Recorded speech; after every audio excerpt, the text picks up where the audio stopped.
Hey guys, welcome to AHAM. So we are doing the economic survey series. So in this chapter or in this video, we'll be looking at sustainable development and climate change or a chinna area. So என்னென்ன themes the economic survey has covered அப்படின்னு பார்த்தோம் அப்படின்னா in this particular chapter. So broad themes என்னன்னு பார்ப்போம். அதுல few takeaways இருக்கு. So அதை பார்த்துட்டு we look at some statistics from forest cover. And also some then we'll also look at what India announced in Glasgow. அதோட சின்ன ஒரு analysis பார்ப்போம். So first thing, so as the chapter name says, again, this video is dedicated for people who are preparing for prelims and they'll be appearing for mains. So first thing, sustainable development and climate change. So whole world is moving towards sustainable development. அதை measure பண்றதுக்காகவே NITI Aayog gave something called sustainable development goals India index report. So அதில் ஒவ்வொரு ஸ்டேட்டுக்கும் rank பண்ணி எந்த state முதல்ல இருக்கு, எந்த state second ரேங்க்ல இருக்கு, who are the top performers for the top improvers, இந்த மாதிரிலாம் கிரைட்டீரியாஸ் கொடுத்துருக்காங்க. And there is also one overall score also. So overall score for India as a whole has improved. So which shows that India is slowly moving towards a path of sustainable development. Next, forest cover, அடுத்த theme. Forest cover பத்தி உள்ளுக்குள்ள few statistics பார்ப்போம். It has increased. And ground and river water pollution. So after Namami Gange program launch பண்ணிருக்காங்க, a lot of investments have happened. In addition to that, government has made sure that they have increased the compliance. அதாவது whatever polluting industries are there, gross polluting industries, தான் GPN mention பண்ணிருக்காங்க. So gross polluting industries are there. The inspection, monitoring and enforcement of pollution control norms has increased. As a result of which pollution in the Ganga has decreased. Next, air pollution. So people who are living in Delhi NCR region, so they say that summer நீங்க ஒரு buildingல top terrace நின்னு, let's say if you are able to see a building or a dome of a building few hundreds of meters away, winterல due to fog வந்து உங்களுக்கு அந்த பில்டிங்கே தெரியாது, அப்படி இருக்கும். So people in NCR region know the importance and gravity of the situation, air pollution. So other இது பண்றாங்க, national clean air program அப்படினு ஒரு convergence mission government launched. So as a result of that, a lot of cities have shown improvement. PM10 concentration கம்மியா இருக்கு, but on the contrary, there are some cities around 30-35 cities which has also shown an increase of PM10 concentration. Next, climate change உள்ள பார்ப்போம். Plastic waste amendment rules. So நவம்பர்ல government amended the plastic waste rules. Overall goal என்ன அப்படின்னா single use plastics கொஞ்சம் கொஞ்சமா கம்மி பண்ணி and then eliminate பண்ணணும் and to promote recycling. So these are the broad themes that the economic survey has covered in this chapter. So from all these themes except forest cover and climate change, the சின்ன points எல்லாமே we can use it in our main answers. So on the statistics மட்டும் we have mentioned here. அதாவது sustainable SDG reportல India is moving forward. Pollution we have controlled. Plastic waste amendment rules மூலமா we are moving towards a better circular economy, reusing, recycling, and reducing the waste. So now we'll give some more focus on forest cover and climate change. So forest cover. So India is the 10th largest country by forest area. So recently போன economics chapter சொன்ன மாதிரி இந்த மாதிரி ஒரு statistics எல்லாம் they are asking UPSC in recent years. So 10th largest country by area. So இந்தியால வந்து as per our Indian forest policy 33% of the land வந்து ஃபாரஸ்டா இருக்கணும், பட் இல்ல, we are slowly moving towards that goal. So ரீசெண்டாக எவ்வளோ area covert ஆயிருக்கு அப்படின்னு பார்த்தோம்னா அரௌண்ட் 24% ஆஃப் ஏரியா. ஸோ இப்போ 24% அப்படின்னு சொன்னோன்னா நம்மளுக்கு அடுத்த கொஸ்டின் ஒரு there's some debate between experts. என்ன அப்படின்னா, whether the forest is actual forest or it is a plantation. As per India's definition, as per Indian government's definition, any land which is more than 1 hectare in area and canopy density is more than 10%. அது வந்து private பப்ளிக்கா இருக்கலாம், பிரைவேட்டா இருக்கலாம், ஃபாரஸ்டா இருக்கலாம், பிளான்டேஷனா இருக்கலாம், that is considered as a forest as per our government norms, and as per that norms வந்து 24% அப்படின்னு கொடுத்துருக்காங்க. ஸோ சம் எக்ஸ்பர்ட்ஸ் என்ன சொல்றாங்க அப்படின்னா, ஸோ இது ஃபாரஸ்ட் இல்லையே, இது ஒரு private plantation, how can you consider this a forest அப்படின்னு சொல்றாங்க. But again, இன்னும் சில பேர் என்ன சொல்றாங்க opposing this, even though it is a plantation, it also supports its own ecosystem, it also performs its own ecosystem services. So there's nothing wrong in considering them also as forest அப்படின்னு ஒரு சில expert சொல்றாங்க. So this debate is there, but as per our definition, நம்ம 1 hectare in area plus canopy densityங்கிறது அந்த tree எவ்வளோ cover பண்ணுது, when you're looking from the top, what is the tree cover, அதாவது உங்களுக்கு அதை தான் வந்து கேனப்பின்னு சொல்லுவாங்க. now if canopy density is very high in forest like equatorial areas and it is low in open forest, let's say dry deciduous forest or thorn forest, like canopy density is very very less. So if canopy density is more than 10%, it is, and area is more than 1 hectare, it is considered a forest. So on the whole, it is forest cover is increasing but very slowly. And this increase, இது ஒரு நல்ல விஷயம் என்னன்னா அப்படின்னா, it is increased in dense forest. Again, forest like classify பண்ணிருக்காங்க. அதுல வந்து 70% above canopy density இருந்தது அப்படின்னா, it's called dense forest. So this dense forest supports a lot of wildlife, unique wildlife. So the good news is that it is this type of forest is increasing. அதாவது நம்ம total இன்க்ரீஸ்ல இந்த type dense type of ஃபாரஸ்டோட increase வந்து ரொம்ப ஜாஸ்தி. So which state has a largest forest cover அப்படின்னு பார்த்தோம்னா மத்திய பிரதேஷ். டைரக்டா பிலிம்ஸ்ல கேட்கக்கூடிய ஒரு question. And by percentage as a total area எவ்வளோ எந்த ஸ்டேட்டுக்கு ரொம்ப ஜாஸ்தி அப்படின்னு பார்த்தா Mizoram, one of our border states. Okay, so this is respect to forest cover. Few statistics பிலிம்ஸ்ல கேட்கலாம், or நீங்க மெயின்ஸ்ல எங்கேயாவது you can use them.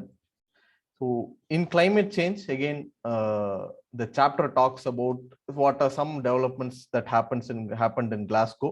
So Glasgow summit patti maybe we'll look at it in another video. அதுக்கு தனியா ஒரு பெரிய video தேவை. So here India Glasgowல என்ன கமிட் பண்ணிருக்கு, and what is the relation with respect to our already the commitments that we made under Paris Agreement, and how much of it have we already achieved, can we achieve it or not, in the சின்ன analysis ஓட what India has committed அப்படிங்கறத பார்ப்போம். So Paris அக்ரிமெண்ட்ல என்ன சொல்லியிருந்தோம் அப்படின்னா, emission intensity of our GDP வந்து 33% குறைப்போம் அப்படின்னு சொல்லியிருந்தோம் from relative to 2005 levels. அதாவது again, emission intensity does not mean absolute emission, but emission intensity is the emission as a unit of GDP. So இது வந்து இன்னைக்கு வரைக்கும் எவ்வளோ அந்த கோல் சொன்னதுலேருந்து எவ்வளோ குறைச்சிருக்கோம் அப்படின்னா, by 24% we have reduced. So இன்னொரு 9% தான் இருக்கும். So we are very well comfortable to reach 33%. So இதை வந்து our Prime Minister has told we will further increase it by 45% in 2030. Yes, with the pace, especially in the last 5-6 years, we have undertaking a lot of renewable energy projects, a lot of climate change projects. So with that, yes, it is possible to achieve அப்படிங்கிறது தான் எக்ஸ்பர்ட்ஸோட opinion. Next வந்து ஒரு new area, அதை வந்து நம்ம லாஸ்ட்ல பார்ப்போம். Next 500 gigawatts of non-fossil fuel installed power generation capacity. So usually இது வந்து புது ஏரியா. இத்தனை நாள்ல நம்ம எந்த கோல்லையுமே வந்து அப்சல்யூட் மெஷர் வந்து நம்ம சொல்ல இத்தனை கிகாவாட் ஆஃப் ரெனியூபிள் எனர்ஜி வரும், இத்தனை கிகாவாட் ஆஃப் நான் fuel. Again non-fossil fuel and renewable energy are different. For example, nuclear power is also considered non-fossil fuel, but it is not considered as a renewable energy. So we have told them 500 gigawatt of non-fossil fuel installed power generation capacity. Ithanalla we have never committed an absolute number. Ithana gigawatt kondu varom appdin sollirkom. But on the contrary, enna pannirkom appadina, we have indicated percentages. For example, the next point la pathina, we have told them that non-fossil fuel capacity of total energy generation வந்து 40% achieve பண்ணுவோம்னு சொல்லிட்டோம். We have almost achieved the target. Whether 2030ல பண்ணுவோம்னு சொல்லினா அது இப்பவே பண்ணிட்டோம். So here now what in Paris goal we have told, அது வந்து 50% ஆகும் அப்படின்னு சொல்லியிருக்கோம். Yes, it is also again achievable. But again, coming back to the earlier point, 500 gigawatts முடியுமா அப்படின்னா, again experts are bit divided. ஏன் அப்படின்னா, our current installed capacity is only 150 gigawatts. So we almost have to triple or more than triple our investments in renewable and other non-fossil fuel energy to achieve this target. இதுக்கு வந்து investment கண்டிப்பா ஜாஸ்தி தேவை. Machine மோட்ல பண்ணணும், அப்படி பண்ணாதான் இதை அச்சீவ் பண்ண முடியும். Next one. And yeah, we look at the absolute emissions. So again, இது ஒரு new area for India. இத்தனால வந்து we have not told anywhere that absolute emission, இத்தனை emission, அதாவது இத்தனை டன் ஆஃப் எமிஷன் நாங்கள் குறைப்போம் அப்படின்னு எங்கேயுமே நம்ம இது வரைக்கும் கமிட் பண்ணதில்லை. So again, here, what we have done is, we have not told by 2030, let us say, or இன்னைக்கு டேட்ல வந்து let us say India is emitting so and so million tons of carbon. அதுல வந்து இத்தனை million tons வந்து total நாங்க reduce பண்ணுவோம்னு சொல்லல. Instead what we have told is, இன்னைக்கு 200 இத்தனை million tons we are emitting. Now by 2030, if the same path is continuing, we will emit so many million tons of carbon dioxide, which will again increase or rate of இத்தனை வருஷம் எப்படி increase ஆயிட்டு இருக்கோ அந்த ரேட்ல increase ஆகும். Now அப்படி ஆக போறதுல we will make sure that we are cutting down 1 billion tons of absolute emissions. அதாவது இனிமேல் இன்க்ரீஸ் ஆக போறதுல அந்த பர்சன்டேஜ், அந்த அமௌண்ட்ல ஒரு 1 billion tons we will reduce அப்படின்னு சொல்லியிருக்கோம். So this point combined with the next one, 500 gigawatts, இதெல்லாம் இது ரெண்டுமே இந்தியாவுக்கு வந்து நியூ கமிட்மெண்ட்ஸ். இத்தனை நாள் we have never given absolute emission targets anywhere. So this is, India shows that India is reaching the next step of two in climate change adaptation and mitigation.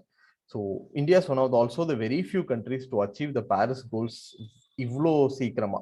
So this all is showing that India is a forerunner, a leader in global climate change adaptation and mitigation projects. Plus India's voice in the international stage is also increasing, especially in climate change negotiation as a result of this. And one very, very important announcement we made, net zero emissions. So before we go and discuss that, net zero emission அப்படின்னா என்ன அப்படின்னு பார்த்தோம்னா,